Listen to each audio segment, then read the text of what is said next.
Phrygian Dominant is a really cool sound. It's just a Phrygian scale with a major third. So 1, flat 2, major 3, 4, 5, flat 6, flat 7, 1. Right? And it's where we get this sound.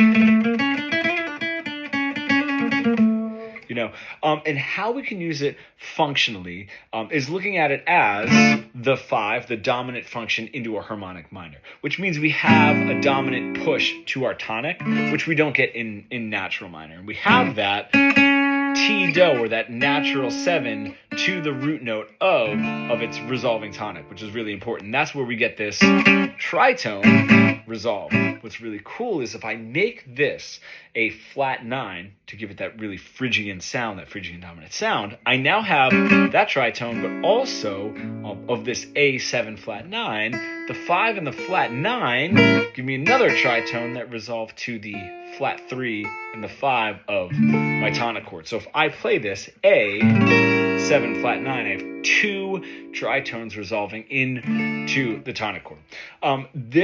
This gets really, really cool if I were to sort of set it up in maybe a gypsy jazz way.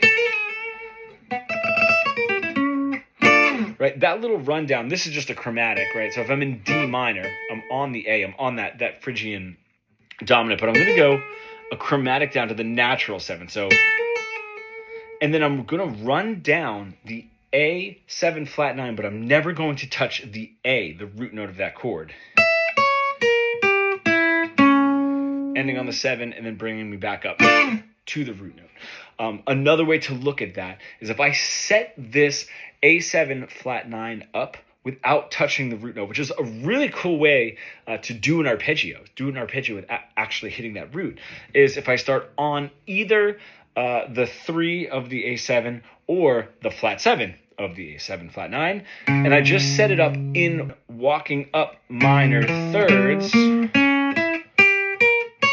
and then resolve it down to my D minor, which is really cool. And that just ends up being the 3, 5, flat 7, flat 9, 3, 5, flat 7, flat 9 of that A7, which is a really cool sort of diminished walk up.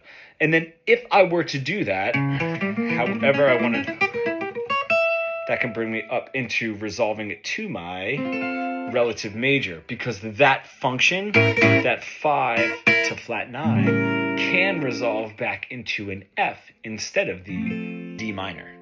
If you're an intermediate guitar player that wants to bridge the gap between your creative ideas and what you're able to play, becoming fully fretboard fluent, comment pro below, or check out the free training that I have in the comments.